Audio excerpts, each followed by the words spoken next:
kids! Welcome to Teacher Beth Class TV. Filipino.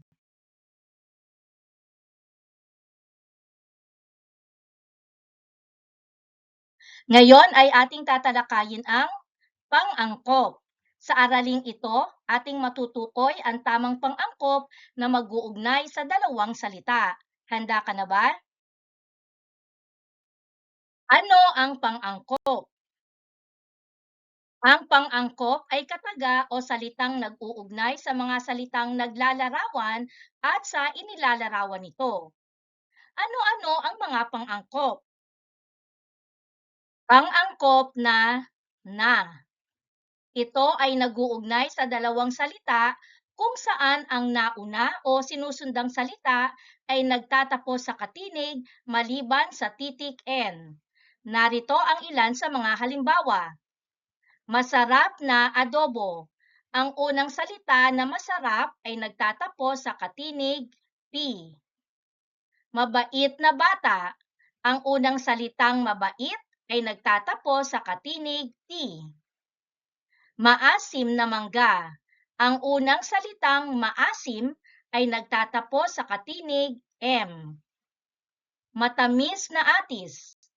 Ang unang salitang matamis ay nagtatapos sa katinig S. Pang-angkop na ng. Ito ay nagdurugtong sa dalawang salita kung saan ang naunang salita ay nagtatapos sa patinig. Ikinakabit ito sa naunang salita. Narito ang mga halimbawa.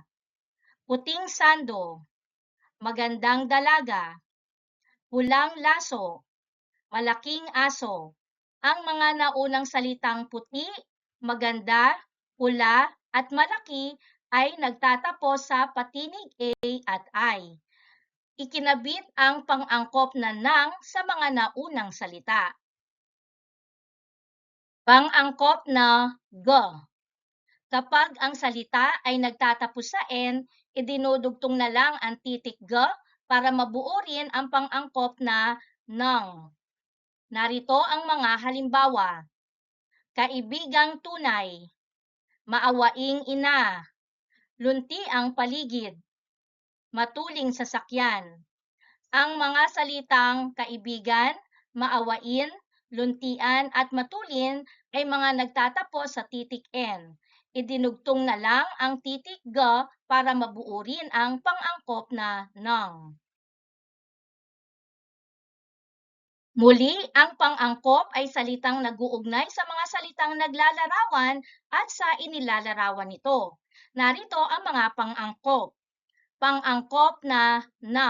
Ito ay nag-uugnay sa dalawang salita kung saan ang nauna o sinusundang salita ay nagtatapos sa katinig maliban sa titik N. Pang-angkop na ng. Ito ay nagdurugtong sa dalawang salita kung saan ang naunang salita ay nagtatapos sa patinig.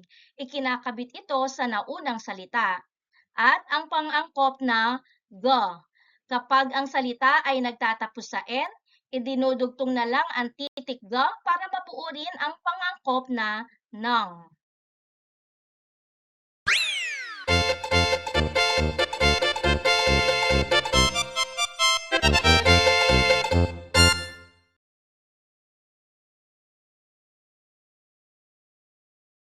Gumamit ng tamang pang-angkop na mag-uugnay sa dalawang salita.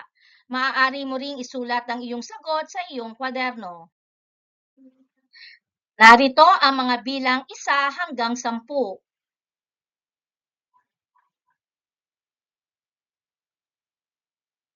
Alamin natin kung tama ang iyong mga sagot. Bilang 1, dakilang bayani.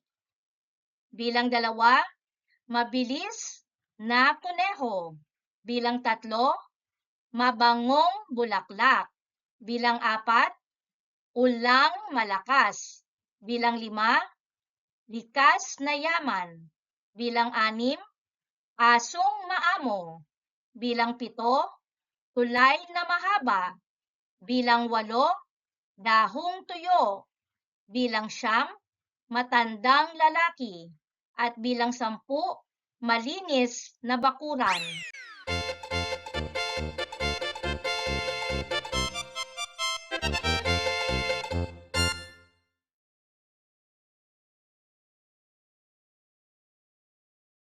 Gumamit ng tamang pang-angkop upang mabuo ang pangungusap. Maaari mo ring isulat ang iyong sagot sa iyong kwaderno. Narito ang para sa bilang 1 hanggang 5.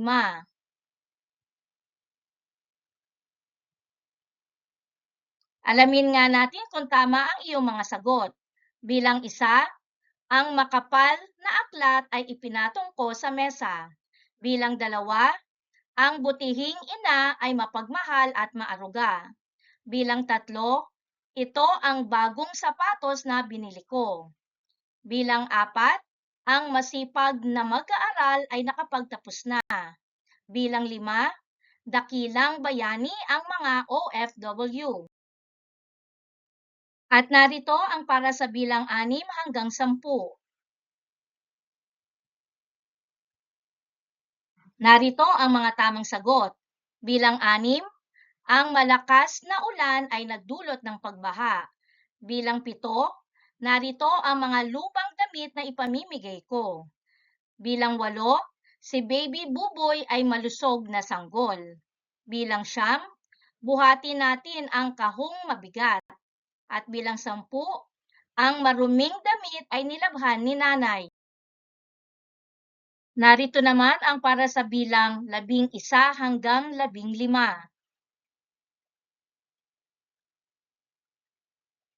Alamin natin kung tama ang iyong mga sagot. 11, ang tulay na kawayan ay tunay na matibay.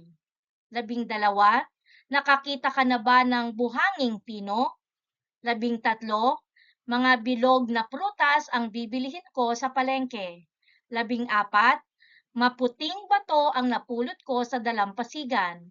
At 15, makapal na kilay ang nais ko.